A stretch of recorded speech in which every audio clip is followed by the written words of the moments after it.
Temos, sim, uma retração do produto industrial e do investimento, particularmente na indústria, nos primeiros 6 meses de 2009, mas isso passou a se recuperar no segundo semestre. No entanto, o mercado consumidor continua a se expandir fortemente, porque a renda continua a subir e o crédito teve progressiva melhora. No entanto, o setor sucroalcooleiro, como já foi apontado aqui pelo deputado Arnaldo Jardim, passou por uma mudança na dinâmica, em muito explicado pelo quadro internacional. A gente substituiu uma trajetória de aumento da capacidade por uma trajetória, por um processo de consolidação empresarial, o que é um eufemismo muito bonitinho para falar de concentração de mercado. Alguns senhores e senhoras devem saber que a SEAI exatamente é quem faz a análise de fusão e aquisição do país para entregar ao tribunal CAD o julgamento. Nós, nesse período, nos defrontamos com vários casos de consolidação empresarial. De grande destaque foi o caso Fosagel. Então, a gente mudou a trajetória que vinha de uma duplicação de capacidade nos 8 anos anteriores e agora passamos a ter uma falta de projetos greenfield, que já foi apontado, e uma concentração no setor. Além disso, 2 anos seguidos de problemas climáticos afetaram a safra de cana-de-açúcar, aí diminuindo o teor de sacarose. Inclusive, eu sei muito pouco disso, todos vocês sabem muito mais do que eu. Contexto atual, e aí, particularmente, essa safra 2010-2011. Tivemos um descompasso entre oferta e demanda na entre-safra, um descompasso forte, que provocou a exacerbação do movimento cíclico de preços, ou seja, maior volatilidade. Esse comportamento surpreendeu a todos, surpreendeu o governo, surpreendeu o setor privado, e evidenciou uma falha, ou um conjunto de falhas no arranjo institucional de mercado. Ok, todos aqui pedem regras estáveis, previsibilidade. Pois bem, entre 2004 e 2008, a regra era mercado e estávamos todos relativamente felizes com isso.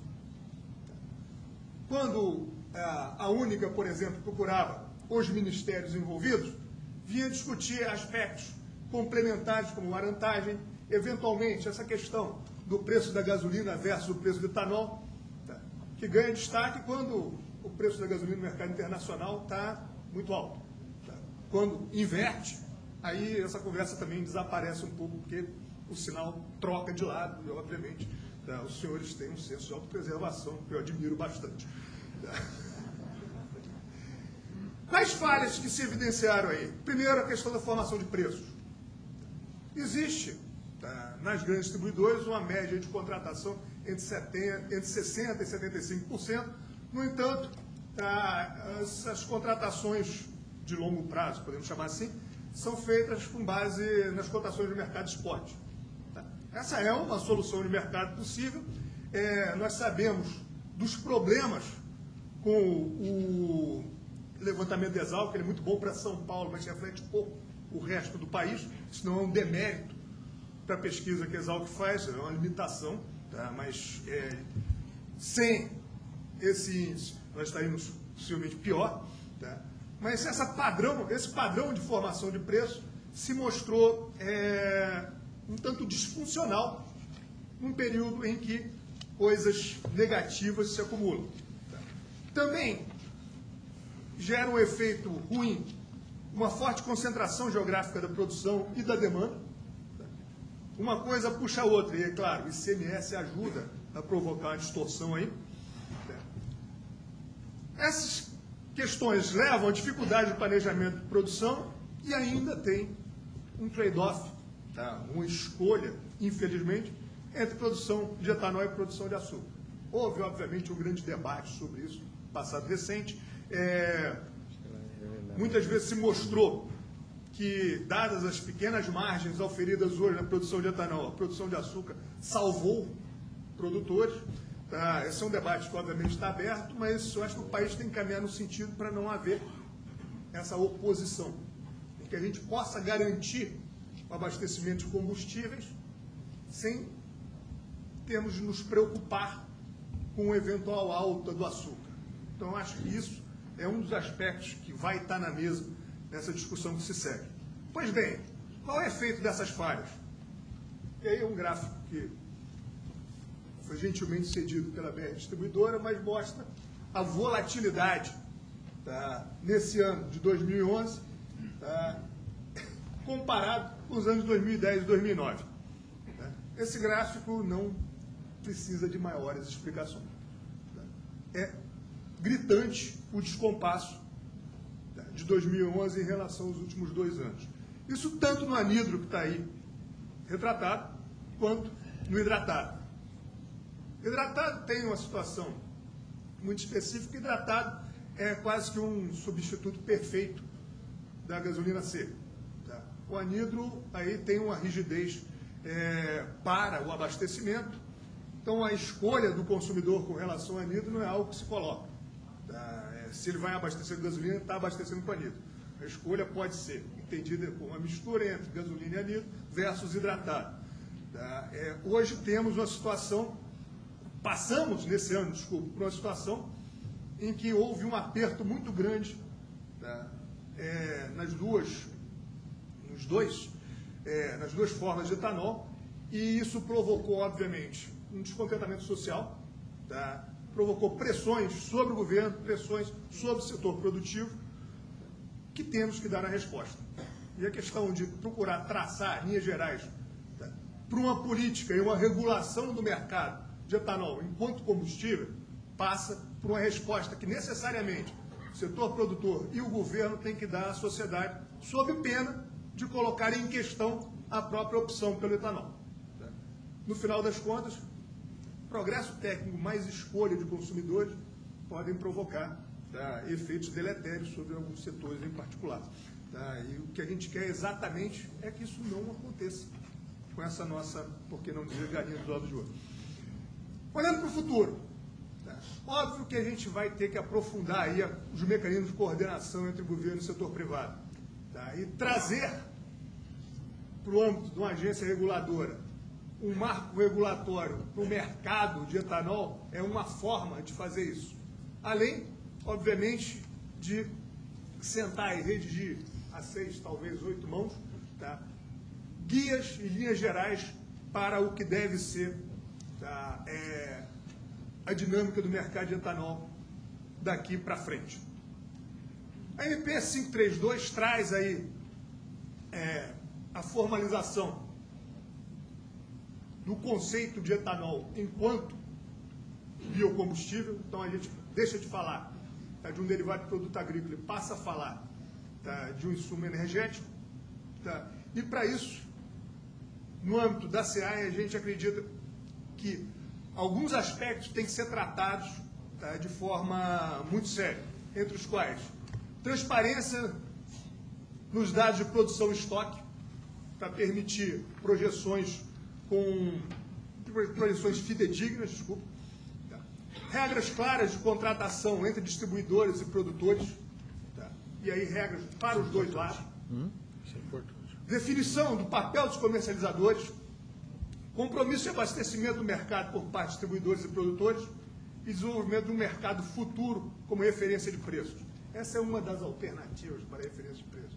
Acho que a gente tem uma série de opções à mão. A opção mercado futuro é uma ideia possível. Tá? A BMF tem um interesse nesse sentido, mas claro que a gente ainda vai ter muita discussão para chegar à solução efetivamente implementada. Tá? Além disso, precisamos de condições para a retomada do investimento do setor. Investimento tanto em área cultivada, tá, não é só aumento do número de usinas. Hoje, pelas informações que eu tenho, inclusive temos algo em torno de 20% de capacidade ociosa em usinagem. Tá? Nós precisamos, no momento, na quantidade de cana destinada a etanol. Obviamente que isso nos parâmetros de zoneamento agrícola. Contribui, obviamente, a questão de CMS, que é algo fundamental aí para o aumento da área cultivada nos estados que fazem divisa com São Paulo. Também precisamos de mecanismos de financiamento, incentivo, para o aumento da capacidade das usinas. Aí, sem dúvida, vamos ter que enfrentar um esforço. O professor Luciano Coutinho já avançou alguns aspectos disso ontem, pelo que eu li nos jornais, o ministro Lobão também tocou nesse ponto. E também investimento pesado em modernização tecnológica, tanto na produção de etanol quanto na indústria automotiva. E aí o governo tem clareza da necessidade dos caminhos, da necessidade de caminhar, tá, para uma modernização, um aumento da eficiência energética e da flexibilidade, tá, dos motores a combustão interna, e isso, obviamente, está na nossa agenda. Tá. Claro que não me cabe aqui anunciar nada, isso, óbvio, eu sou disciplinado, vamos deixar para os meus chefes, né, para os nossos chefes, né, gente? Então, esse quadro e, vamos dizer, essa agenda é que deve ser tratada a 6 mãos, pelo menos. Tá? Governo, é aí entendido, administração direta, ministérios e agência, tá? Setor produtor de etanol, setor distribuidor, e aí tem, obviamente, uma sobreposição, no sentido de ter uma solução que atenda às necessidades do abastecimento interno, da lucratividade de expansão do setor, tá, e das necessidades sociais em geral.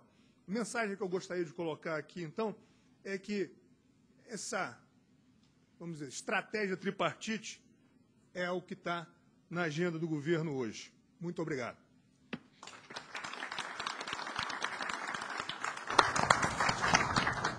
Secretário Antônio Henrique, muito obrigado pela sua exposição. Acho que nos traz com muita lucidez 2 visões bastante claras de desafios de curto prazo, desafios de temas relacionados à sazonalidade de preços.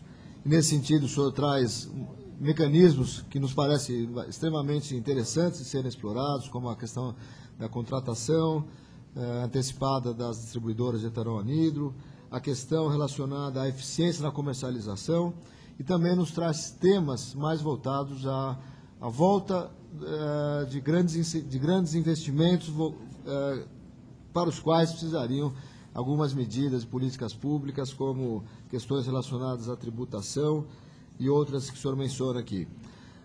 A presidenta Dilma tem nos trazido muitas vezes a informação de que entende que o etanol precisa ser visto mais como combustível.